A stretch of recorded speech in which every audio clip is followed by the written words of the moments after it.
Nous allons passer donc à la première conférence introductive, comme Gilles l'indiquait, qui sera assurée par Madame Agnès Rortet. Donc Agnès Rortet travaille à l'EFSA, à Parme, à l'Autorité européenne de sécurité des aliments, et elle est particulièrement en charge de l'évaluation des risques vis-à-vis de l'environnement des abeilles et des insectes pollinisateurs. Donc c'est une première conférence à distance,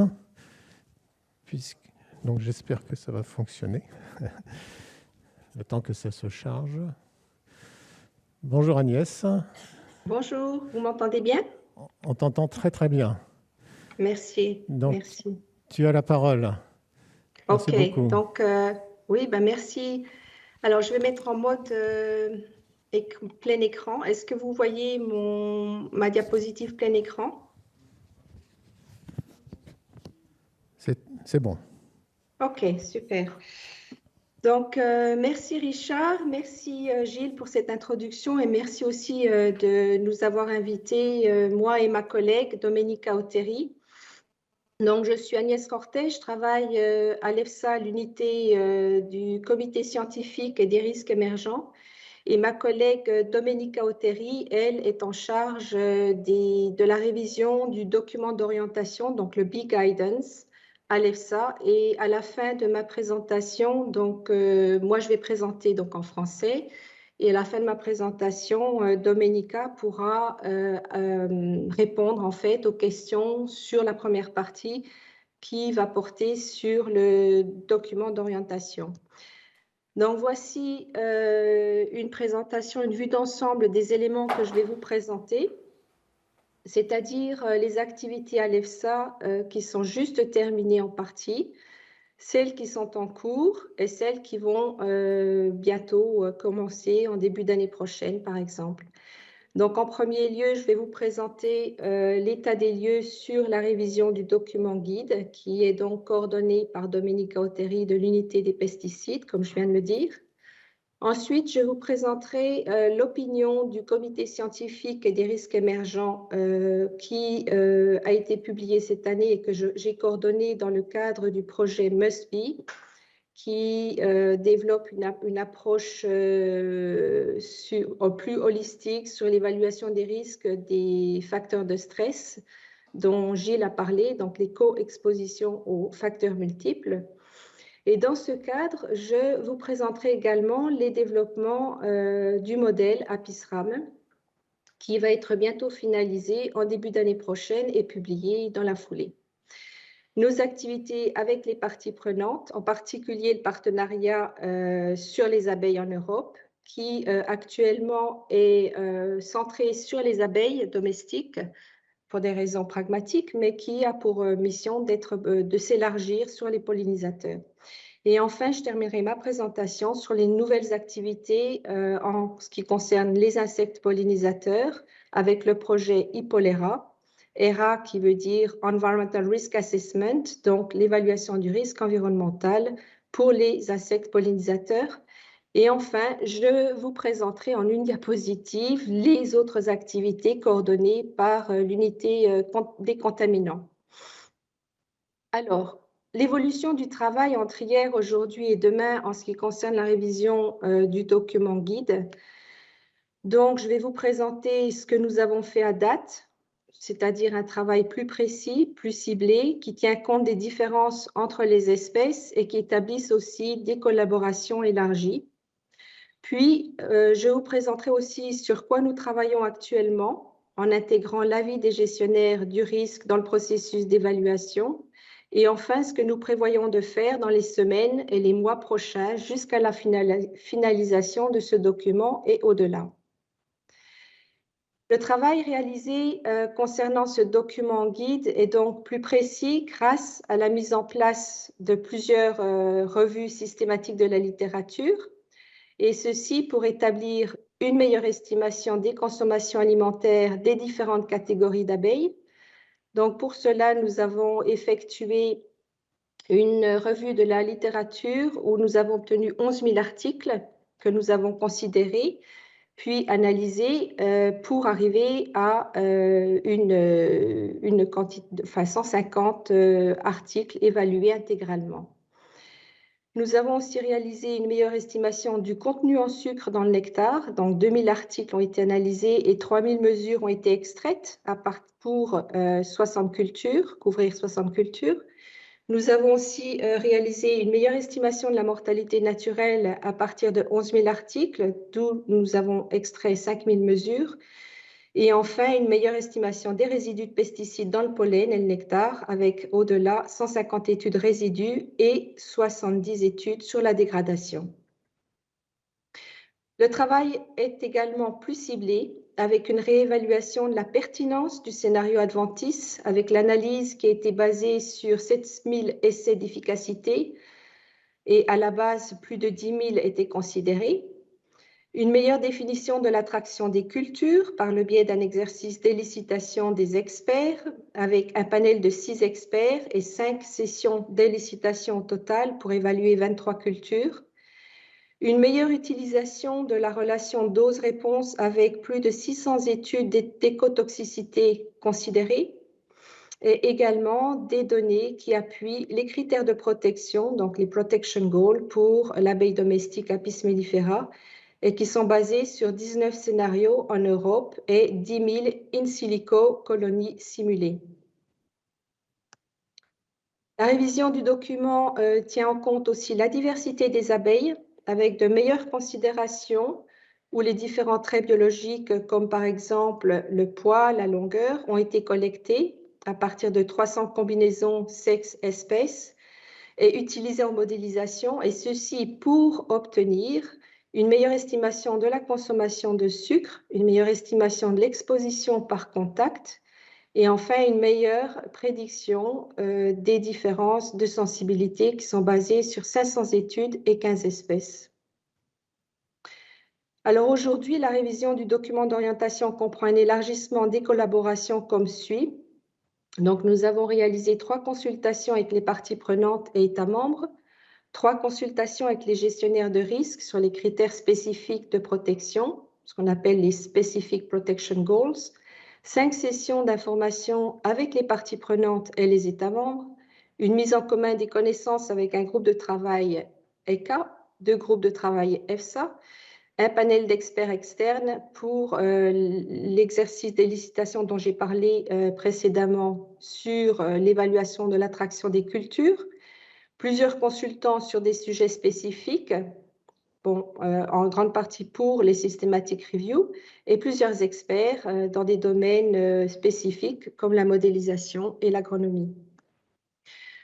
Aujourd'hui, nous travaillons sur l'intégration de la contribution des gestionnaires du risque dans l'évaluation avec une révision complète du schéma d'évaluation du risque, et ceci pour le rendre plus conforme aux objectifs spécifiques de protection pour Apis mellifera, donc en intégrant les différentes routes d'exposition, mais aussi les différentes échelles de temps, intégrant également une révision des exigences pour les études en plein champ, le premier tiers, et en plus sont considérés les effets sublétaux et les effets à long terme aux faibles expositions. Donc, dans les prochaines semaines et mois, on va finaliser le travail en cours. Nous avons reçu une demande de la Direction générale santé pour leur fournir un soutien pour l'établissement des des objectifs de protection spécifiques pour les abeilles sauvages, avec la préparation d'un 3e document d'aide à la décision. Les perspectives sont de mettre en place les objectifs spécifiques de protection pour les abeilles sauvages dès que les gestionnaires du risque auront pris une décision. Nous considérons tous les commentaires reçus pendant la consultation publique qui aura lieu, si tout se passe bien, entre mars et l'été. Et nous mettrons à jour, bien évidemment, le document d'orientation tenant compte de ces commentaires. Enfin, nous ferons une liste de tous les manques de connaissances encore présents pour promouvoir les activités futures. Je suis allée trop vite. Excusez-moi pour ça. Voilà, alors maintenant, je vais passer à la deuxième partie de ma présentation qui concerne le travail sur MUSB dont j'ai parlé dans mon introduction. Donc, qu'est-ce que c'est que MUSB?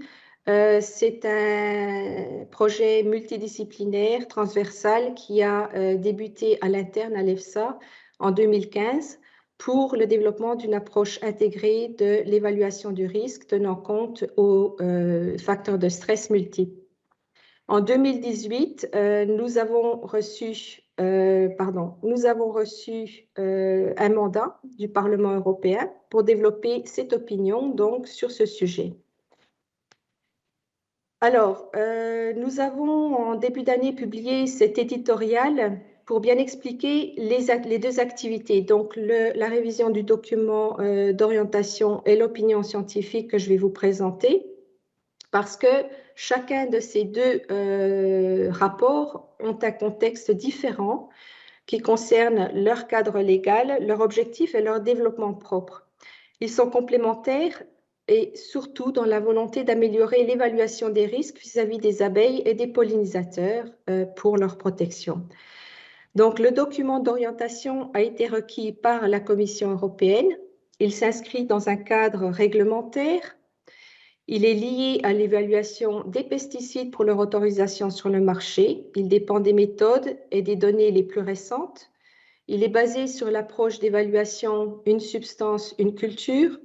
Il a pour but d'être mis en place immédiatement après l'approbation des États membres. D'un autre côté, l'opinion, elle, a été requise par le Parlement. Elle n'est contrainte par aucune législation. Elle représente un nouveau cadre d'évaluation basé sur des stratégies de surveillance et de modélisation. Elle s'ouvre sur l'exposition aux facteurs de stress multiples. Elle a été préparée pour des considérations futures.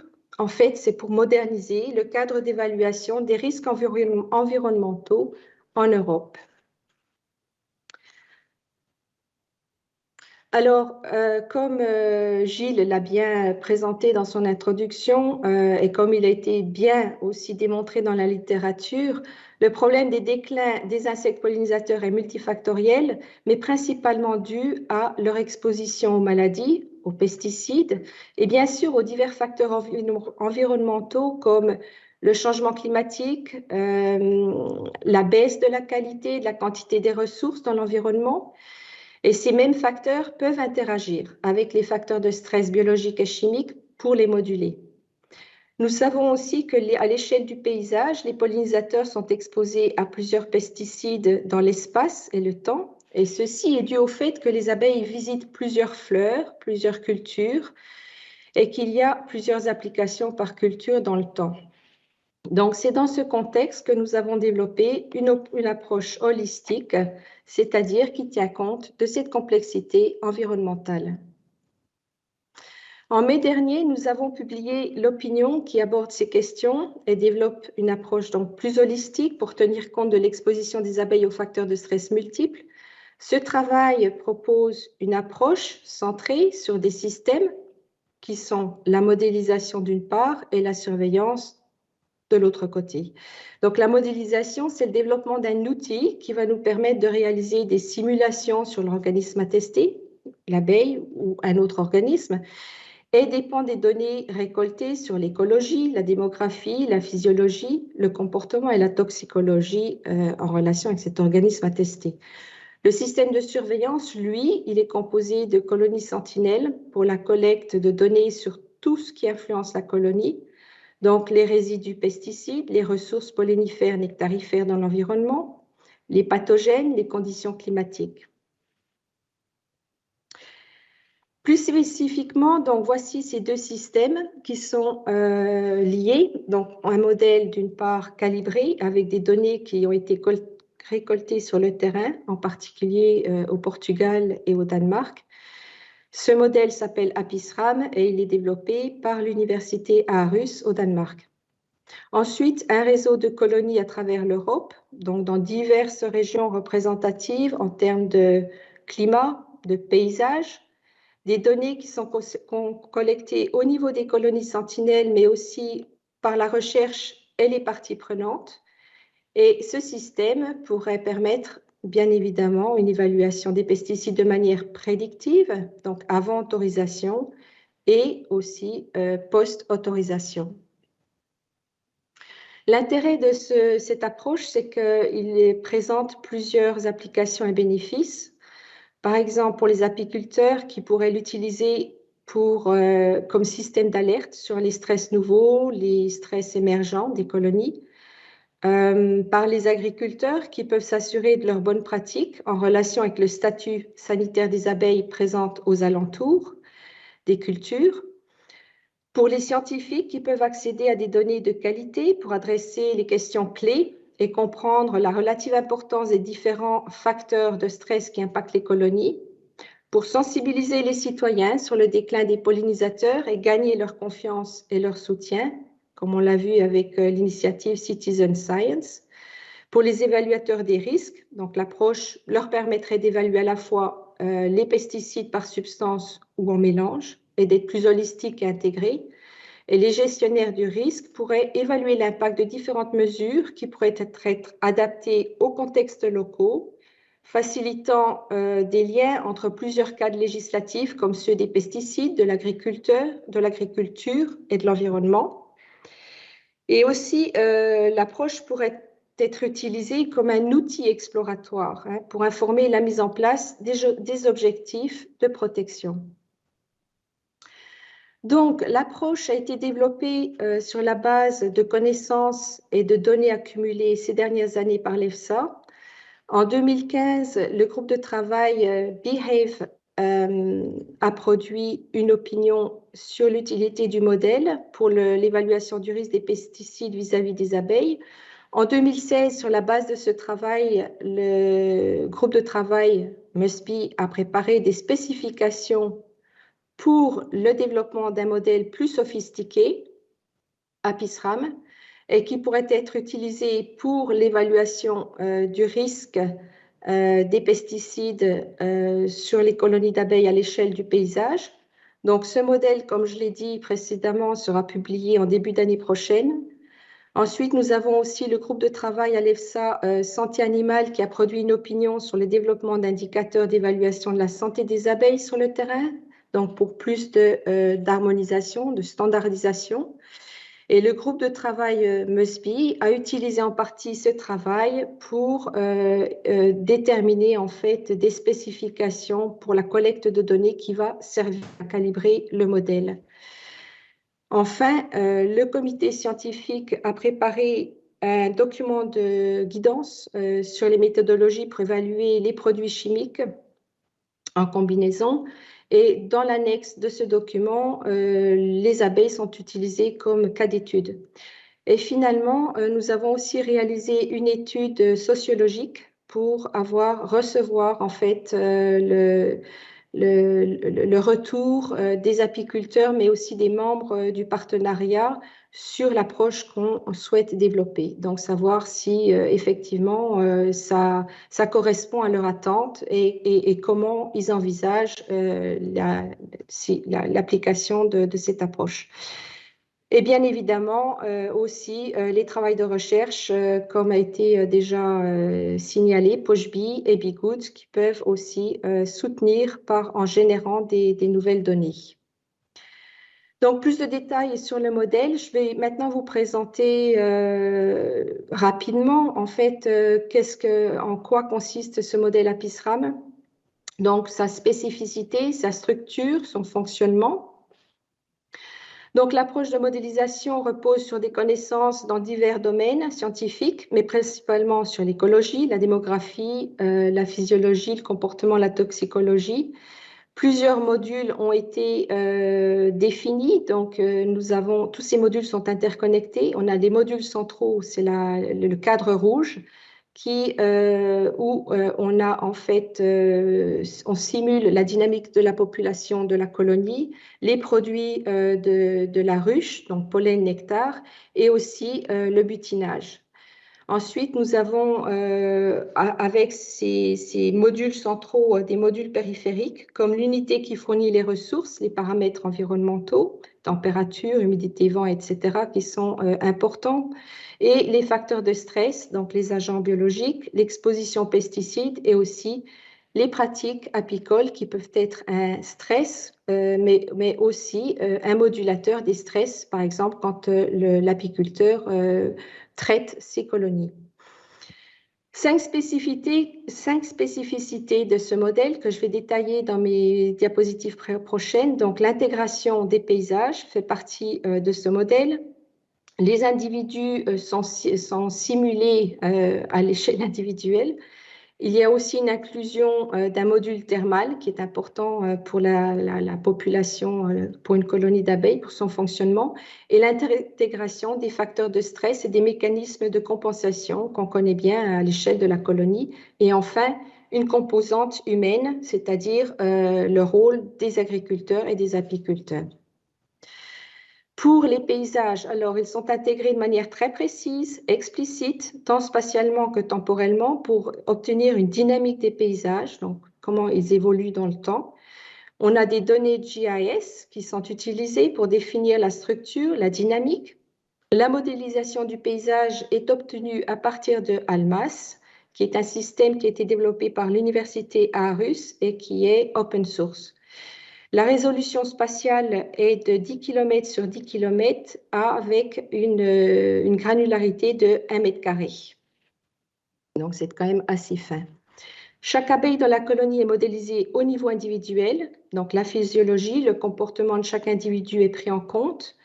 Et on a également une simulation des différentes tâches des abeilles dans la colonie, comme il est représenté sur cette figure.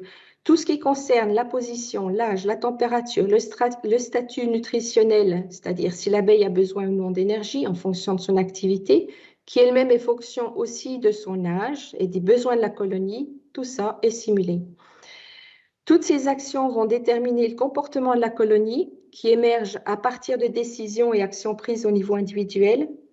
Et enfin, ce qui est aussi important, c'est que la charge en pesticides évolue dans le temps, c'est-à-dire que la quantité de pesticides que l'abeille aura ingéré va changer dans le temps et elle est prédite en fonction de l'accumulation possible par la consommation de pollen, de nectar au cours du temps, qui contient des résidus, mais aussi en fonction de leur dégradation dans le temps.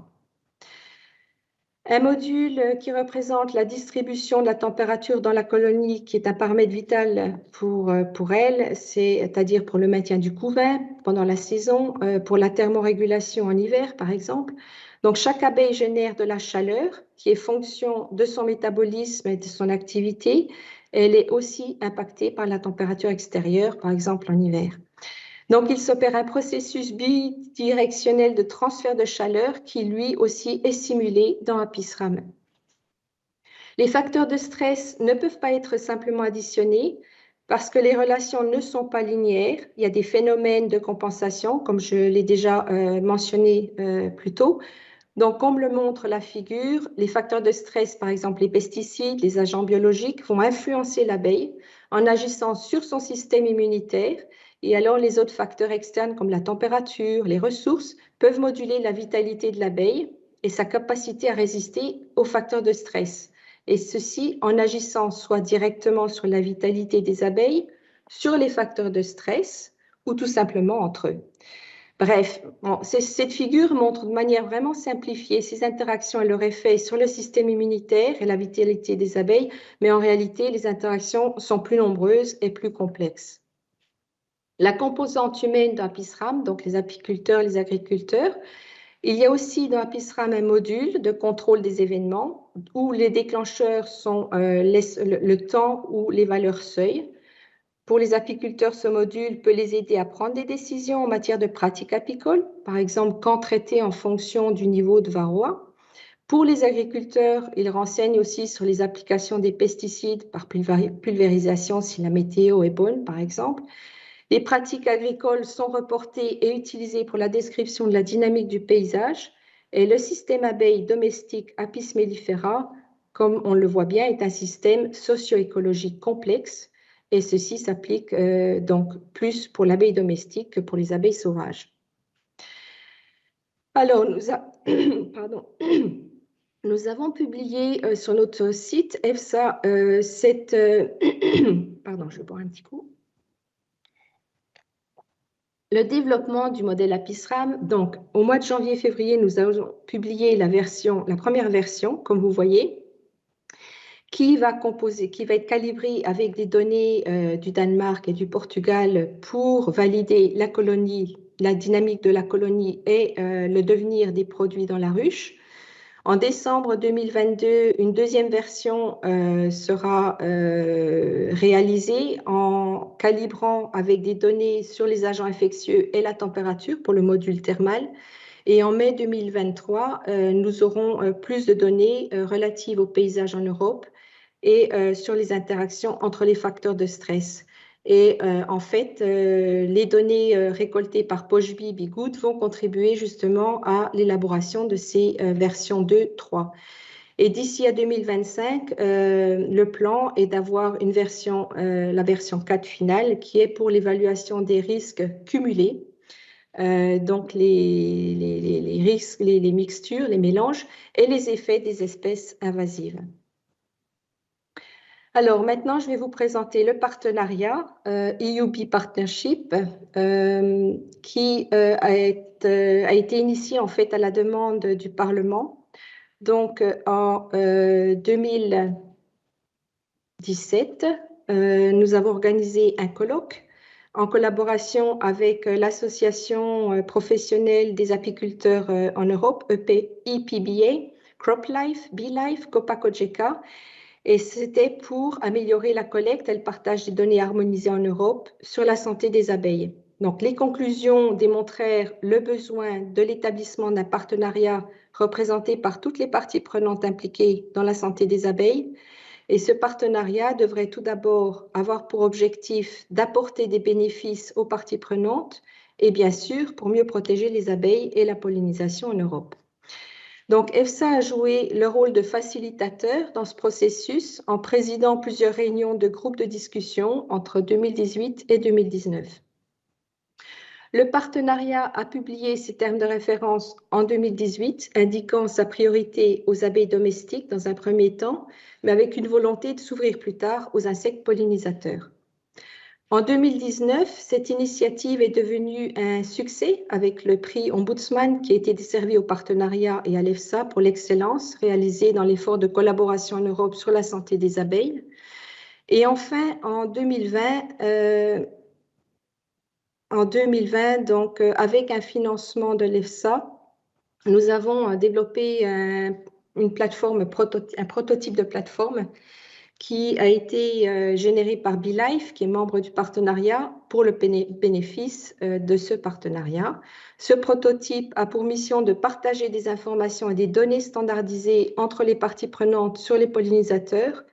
Et pour plus d'informations, je vous invite donc à consulter ces liens vers le tutoriel et la plateforme. Enfin, je souhaite vous présenter nos dernières activités pour les prochaines années sur les insectes pollinisateurs et en particulier sur le projet Hippolera. Donc, qu'est-ce que c'est que ce projet?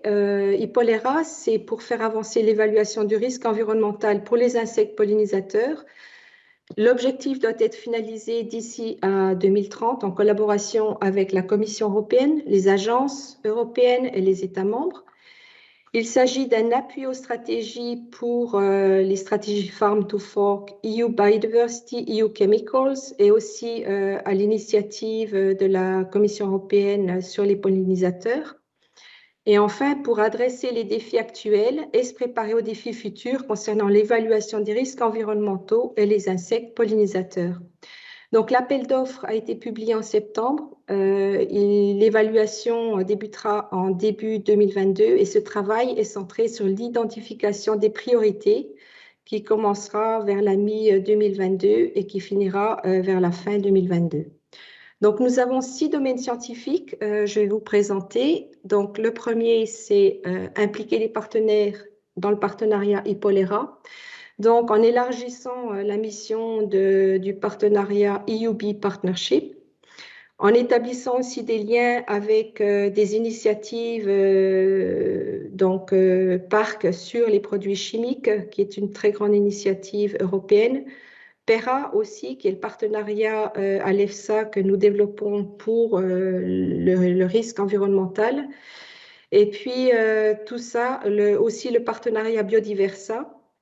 Donc, nous souhaitons établir des priorités en matière d'environnement, de l'évaluation du risque environnemental avec l'établissement d'un réseau européen qui comprendrait les États membres, les parties prenantes, l'EFSA, les agences européennes, et qui permettrait d'évaluer, donc faire des évaluations de risque avec certainement un groupe de travail aussi à l'appui. Donc, évaluer les conséquences écologiques des produits chimiques sur les insectes pollinisateurs en augmentant les connaissances des effets des produits chimiques sur les insectes et les écosystèmes, en appui à la définition des objectifs spécifiques de protection. Il s'agit aussi de progresser dans la caractérisation des dangers et des expositions en générant des données de toxicologie, sur la sensibilité entre espèces, aussi des modèles qui tiennent compte de la toxicocinétique, toxicodynamique, des approches alternatives comme les QSAR, les omics et des données sur l'exposition et les routes d'exposition et les sources d'exposition diverses. Enfin, progresser dans l'évaluation des expositions au mélange de produits chimiques vis-à-vis des insectes pollinisateurs, donc avoir des méthodes pour prioriser les dangers, caractériser l'exposition, mettre en place des programmes de surveillance où on va affiner les méthodes analytiques pour la détection dans les différentes matrices, et aussi des méthodes pour la caractérisation du risque.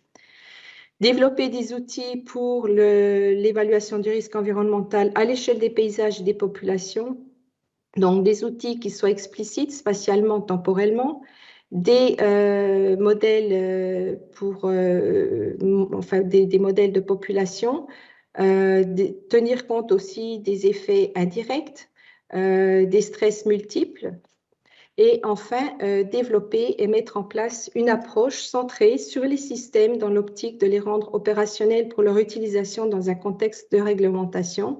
Donc, ce qui concerne la surveillance, les indicateurs de risque, les outils de prise de la décision pour les gestionnaires de risque. Enfin, je souhaiterais vous présenter les dernières activités à l'EFSA. Il s'agit d'une opinion qui est en consultation publique actuellement sur HMF, qui est l'hydroxyméthylfurfural, qui peut être présent dans l'alimentation des abeilles. Donc, c'est un produit de dégradation de certains sucres dans l'alimentation des abeilles. La toxicité aiguë est faible, mais la mortalité augmente, elle augmente quand il y a une exposition chronique.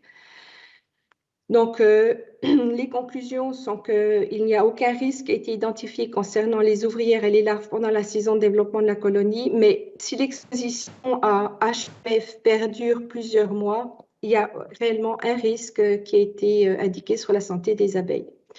Voilà, la consultation publique est ouverte jusqu'au 3 février 2022 et je vous ai fourni le lien si vous souhaitez vous y rendre. Je crois que je me suis trompée. Je remets le mode plein écran, voilà. Désolée. Alors, je voulais remercier bien sûr toutes les personnes qui ont participé à ce projet. Donc, il s'agit des experts du groupe de travail, mais aussi de mes collègues à l'EFSA qui sont bien nombreux et bien sûr, bien au-delà de cela, avec nos collaborations avec l'ANSES, avec la Commission, les agences européennes. Mais bon, je ne peux pas mettre tout le monde sur une diapositive, mais ce travail représente des collaborations vraiment importantes avec beaucoup de personnes. Je voulais aussi vous signaler la conférence One Health qui aura lieu donc en juin 2022. Et vous avez les liens et aussi, si vous voulez vous inscrire, il est encore temps, je pense. Je vous présente cette session qui va en fait avoir lieu à cette conférence sur justement le développement de cette approche basée sur les systèmes pour l'évaluation du risque environnemental. Donc, si vous êtes intéressé, si vous voulez en savoir plus, c'est l'occasion. Voilà, et je vais finir donc ma présentation sur cette dernière diapositive pour vous remercier de votre attention. Et je vais peut-être arrêter de partager mon écran. Très bien. Voilà. J'espère que j'ai gardé le timing. Merci beaucoup Agnès. Nous avons le temps de prendre, bien entendu, quelques questions. Alors, je peux prendre des questions dans la salle, mais j'ai également la possibilité de prendre des questions des gens qui sont connectés à distance et on me relaie quelques questions. Donc, oui, Axel, peut-être présentez-vous avant de poser votre question, s'il vous plaît. Bonjour. Axel de Courty pour l'Institut de l'abeille. J'avais une question sur Musby. Visiblement, le modèle a l'air très complet. Maintenant, on sait ce que c'est un modèle. Il est pertinent seulement si les données qu'on rentre dedans sont pertinentes. Donc, il a été question de données au Danemark et au Portugal, certes, mais il a été aussi question de ruchers sentinelles. Et les ruchers sentinelles, c'est quelque chose qui a été réfléchi depuis très longtemps, qui a même été établi, sauf que ça s'arrête quand on met les moyens en face pour faire fonctionner ces ruchers sentinelles. C'est toujours plus facile de trouver de l'argent pour faire des modèles avec des gens très performants devant des ordinateurs. C'est souvent très compliqué de trouver de l'argent pour faire tourner des ruchers sentinelles. Donc voilà, donc j'aimerais bien savoir comment ces ruchers sentinelles pourraient se mettre en place et quelle est l'articulation avec ce qui est déjà en place. Par exemple, il y a un observatoire des résidus de pesticides en France, conventionné avec l'ANSES. Ça fait des années qu'on fournit des données à l'ANSES et je pense que l'ANSES est très content de ces données-là dans le cadre de la phytopharmacovigilance. Donc comment on articule finalement pour ne pas réinventer encore des nouveaux dispositifs, comment on utilise aujourd'hui les dispositifs en place dans les États membres. Alors, je peux répondre. Ok. Pardon. Tu as entendu, merci. Oui, merci Richard. En fait, oui, je peux répondre à cette question, je suis tout à fait d'accord. Il y a juste peut-être une petite confusion en fait pour la calibration du modèle. Pour le moment, il n'y a pas de ruchers sentinelles qui fournissent des données. On souhaiterait bien évidemment qu'il y ait cette possibilité.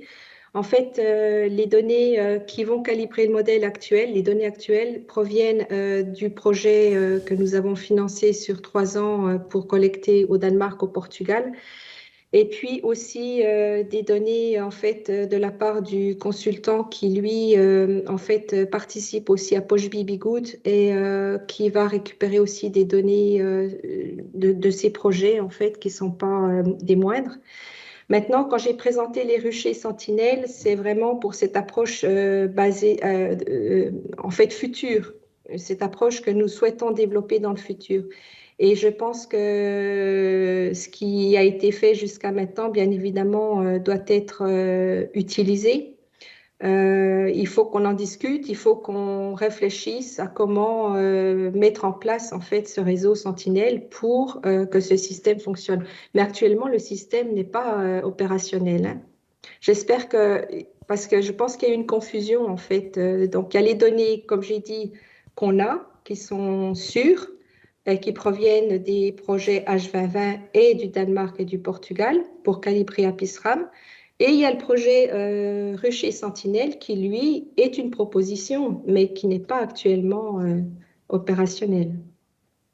Dans la proposition de l'EFSA, je veux dire. Ça ne veut pas dire qu'il n'y a rien, bien sûr, qu'il y a déjà des initiatives, comme vous l'avez mentionné, Axel, en France, et qui, bien évidemment, il faudra tenir compte de ces initiatives pour les intégrer à ce projet, s'il est poursuivi. Merci. Alors, je vais prendre une question qui a été posée à distance par Faisal Meziani, qui concerne les risques liés aux cires apicoles contaminés par les xénobiotiques ou adultérants. Il précise que la France a interpellé la Commission sur cette problématique qui est de dimension européenne, voire internationale. Il y a eu d'un côté un avis rendu sur le risque pour le consommateur, mais celui sur le risque pour la santé des abeilles est toujours attendu. Est-ce que vous avez des éléments sur ce point-là? Alors, il y a une opinion qui a été publiée en 2020 sur justement cette question. En fait, c'est l'adultération par les paraffines et la stéarine Et je peux vous envoyer, je ne sais pas qui a posé la question, mais je peux renvoyer le lien vers cette opinion où il y a une évaluation en fait sur les abeilles, le risque sur les abeilles. Merci. Vous pouvez me l'envoyer, je lui transférerai. Bien sûr, oui. Donc j'ai une autre question d'Éric Dubois du laboratoire de l'ANSES à Sophia Antipolis qui concerne le modèle APIS-RAM. Il demande s'il tient compte uniquement des prévalences des pesticides et des agents biologiques ou aussi des doses d'exposition et des quantités de pathogènes mesurées.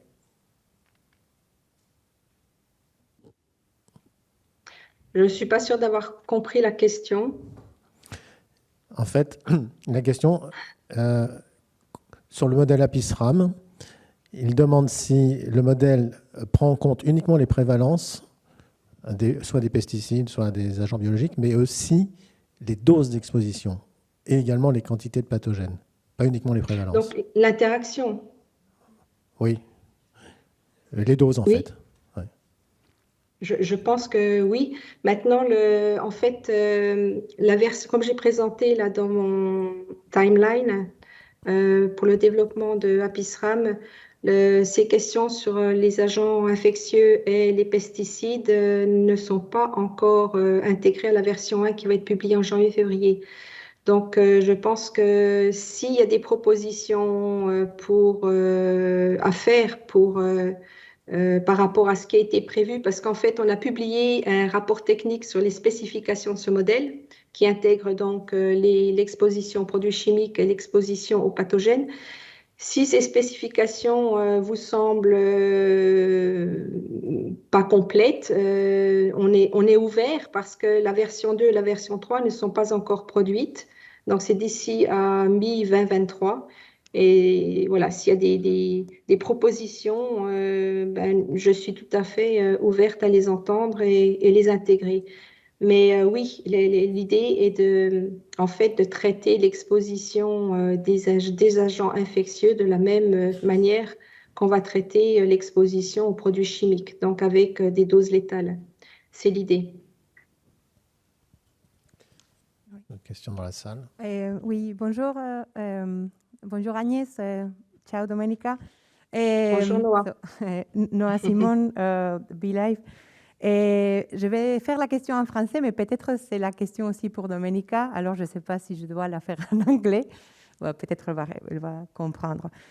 Pour les cadres que tu as montrés de MASB, et tu as dit que voilà, ça c'est dans les cadres plutôt d'une demande du Parlement européen.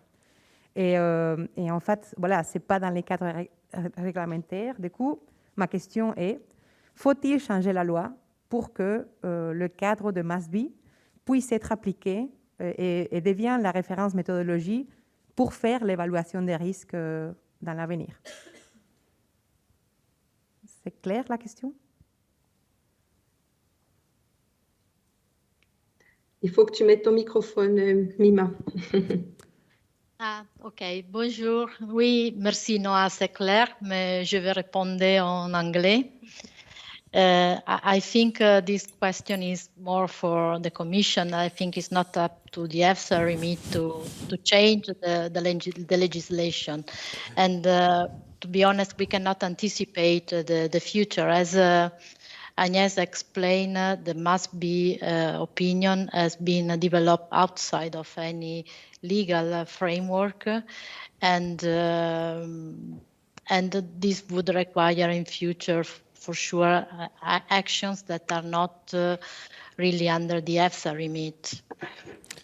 Oui, donc la réponse est cette question s'adresse plutôt à la Commission en réalité. Au jour d'aujourd'hui, l'EFSA développe ses projets, mais c'est une question qui vraiment dépasse les compétences de l'EFSA, si je résume la réponse. Alors, peut-être une dernière question, et assez importante, posée par Alain Netter. Parmi tous les facteurs interdépendants, quel est le facteur dominant expliquant, en lien avec la biodiversité, la diminution du nombre de colonies d'abeilles, sachant que cette espèce est très sensible aux évolutions climatiques, à l'intervention humaine? pas facile. Hein. Ben, je pense justement que c'est ça tout l'intérêt d'avoir un... Non, c'est une question qui est compliquée parce que, comme on le sait, les interactions sont très diverses et puis elles sont aussi fonction du temps, fonction du paysage, du contexte. Donc, je pense qu'on ne peut pas fournir une réponse pour tout. Et il y a certainement plusieurs réponses en fonction de tous ces contextes. Et c'est pour ça que, vu la complexité, l'utilisation d'un modèle qui permet de faire des simulations à partir de toutes les combinaisons possibles va nous permettre en fait d'affiner et de déterminer dans quel cas un facteur est plus important qu'un autre. Je pense que c'est l'idée en fait, c'est l'idée de justement cette approche. Mais je ne peux pas répondre plus que ça parce que je ne sais pas, ça va dépendre où se trouvent les colonies, à quel moment. Donc, il y a tellement de variabilité possible. En effet, oui. Merci beaucoup, Agnès. Je ne sais pas si... Je pense qu'a priori, il n'y a plus d'autres questions. Mais si je peux juste, pour terminer, je pense que c'est vraiment une question importante. En fait, deux facteurs ont été cités, donc l'apiculteur et le changement climatique. Je pense que l'apiculteur ne concerne pas les abeilles sauvages, alors que le changement climatique est certainement très important pour les abeilles sauvages qui, elles, sont en général spécialisées, donc très dépendantes sur un type de plante, de floraison qui peut être affecté dramatiquement par le changement climatique. Donc je pense qu'encore une fois, ça dépend de quoi on parle. Est-ce qu'on parle des abeilles solitaires? Est-ce qu'on parle des abeilles sauvages? Des abeilles domestiques. Donc voilà, c'est pas one fit for all. Hein. En effet, oui, merci.